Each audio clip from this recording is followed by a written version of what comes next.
This is a review of the Mountain Hardwear Quasar. This is a medium. I am 5'11". I have a 40-inch chest, a 30-inch waist, and I weigh 147 pounds. This jacket is cut for layering. The arms are perfect for layering. You have a lot of room to layer with this jacket. I'll go over some of the features. It's got windproof zippers in the front and on the pockets. The pocket itself is not an insulating pocket, so the insulation is on the inside, not the outside, so if you put your hands in them, your hands will be cold.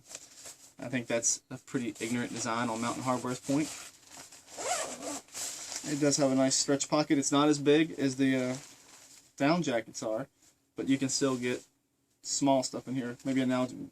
Let's see if a Nalgene bottle will fit. If I have one handy. Nope. I do have, let's see, these guys. A pair of goggles. They're tight, but they'll go. So, gives you an idea of the pocket size. Stitching coming out there. Alright, the jacket has a hem draw cord. Works pretty well. And I tested this jacket over top of a base layer at 9 degrees, the same that I did with the Nihilus and the Hooded Phantom. That's pretty extreme for an 80-gram puffy. And I would have probably been okay with the results had I not tested a Cabela's 60-gram silver, or Primaloft Silver Eco insulated jacket. And it really, it was a huge difference between the two. My personal thoughts was this jacket would be warmer. I could notice a big difference. The wind protection on this jacket is phenomenal. It's windproof, does a good job with that. The way the shoulders are designed on this jacket, it compresses the insulation completely. So there's really I have no insulating ability of this shoulder. The way it's designed, it just does not allow the synthetic materials to loft at all. So big downside in my opinion. I mean, maybe if I lift it up and try to keep it off of my shoulders, the synthetic insulation can do what it wants to do, but you know, as you walk or whatnot, it just pulls down, and it's not designed for the loft, therefore it does not insulate. When you see the cut, it does come down really long. The hood is really good on this jacket. It has a adjustment on the back where you can do a volume, and it also has another adjustment where you can do to pull the hood back and keep it from falling down in your eyes.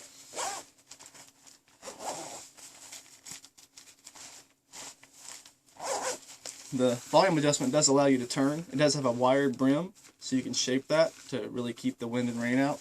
And the hood comes up nice up to your nose. Now, between the Cabela's version and this version, the hood, the face was warmer. It does have a nice fleece beard guard in here, and that did keep my face warm. But I was shivering after about, I would say, 45 yards of just walking around, and that to me is just kind of unacceptable. I mean, it doesn't do what it's supposed to do. Well, I guess it does, but it doesn't do it as well as the cheaper Cabela's version. I was really surprised. Now, this is not the exact jacket. I don't have that one with me to show you right now, but I'll probably do a video and post that, and I can post a link so you can look at that jacket. But similar cut. The other jacket was hooded, but it allowed the shoulders to loft, and I was warm in that jacket, walking in the same temperatures, 9 degrees, 10-mile-an-hour sustained winds, 20-mile-an-hour gusts. Now I could definitely feel the wind through the Cabela's version a lot more. Like when the wind hit, it would decompress and it would get cold, but I never started shivering. After about 60 yards, I was shivering in this jacket. And now where this jacket does excel is layering. I can layer it over top of this 40-gram Permaloft, no issues. No compression in the arms. It does a really good job. You can take that a step further. So if you want a layering piece, this will be a phenomenal jacket for your outer layer. One of my favorite layering scenarios would be, you know, for really cold weather, synthetic in the middle, maybe a shell on the outside, soft shell, and this will allow, you know, some breathability, but offer some wind protection. For summoning and stuff. But then this jacket pulls right over top of both of these. And this is a spider. Everything I'm wearing is medium. This Mountain Hardwear pulls over top of my soft shell with another insulating layer in between. No problems at all. Now this would be a really warm combo. So if you're looking for a synthetic for layering purposes, this would be really good. I mean, it works phenomenally well for what I have on right now. So this would be awesome. You're still going to get the compression in the shoulders, so you're not going to have insulation here, and you really feel it when you layer because there's no loft anymore at all. But it does fit it, so the body would be warmed. You would just probably have cold shoulders. And I really wish Mountain Hardwear would spend a little time to work on those details, because this could be such a good jacket. Now maybe it has something to do with the outer materials of this jacket. It feels slightly heavy compared. And I think it's 1.4 pounds, and maybe that's the difference between this and the ultralight puffy that I had from Cabela's. The ultralight was like weighed in around a pound with the 60 grams, so that extra half a pound of weight not pulling down on the shoulders can maybe be the difference. Actually, take that back. I do have a Cabela's jacket, just not the same cut.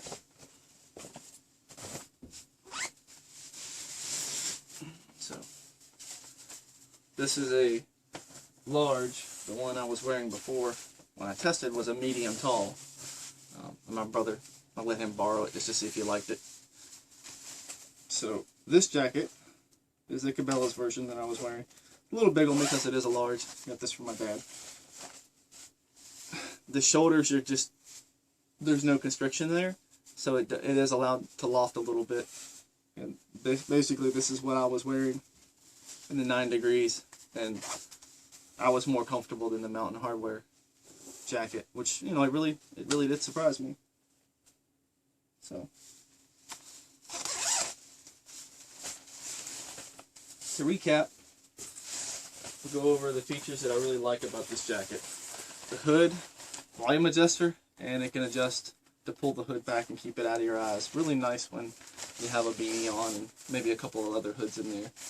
It's cut basically perfectly for layering. So if you want a synthetic outer layer to pull on over top of a soft shell or a couple of insulating midweight layers, it'll work great for those scenarios. The puffies, you know, Arcteric Atom, something like that. This jacket would layer over top of those if you want a synthetic layering setup. This would work really good. And then you have a waterproof shell on the outside. You don't have to throw on an extra shell or carry an extra shell for winter hiking. And in those scenarios, it would work good. But I still think that constriction of the shoulders is going to inhibit you, because it's going to, if you're wearing puffies underneath, it's still going to compress those puffies, and you're not going to have the insulation in the shoulders. If you're wearing it over top of a really thick fleece, now this is a North Star, or a North Face, excuse me. And this is a heavyweight fleece. This would be an excellent combination. I would only really wear this if it was cold and good conditions. So I might wear it snowshoeing because it's going to breathe so well. And if you get out and then you want to stop, this would probably be what I would consider the ultimate layering with this jacket. Now, this midweight or this polar weight fleece is going to be, this would be ideal, because it's not going to compress in the shoulders, so you're still going to have insulation in the shoulders. You're not going to have a cold spot there. And then the body, this is perfect. This would be a perfect layering scenario for this jacket. It's not going to layer well with puffies or synthetics that need to loft because of the shoulder design. So if you're going to layer it with fleeces, this is going to be extremely warm, and it's going to work really well, and it's going to really cut the wind and add a lot of insulation. So if you do summit hikes and whatnot, this will work really well. It's got really good tailoring. Haven't found any issues with this jacket. All the seams are done upright. You can notice my other videos I talk about the Nihilis's seam around the neck. But this jacket it's done really well for everything, you know, except for the shoulders. They constrict and they don't allow the jacket to loft. If you you guys have any questions or whatnot, just let me know and I'll do what I can to help.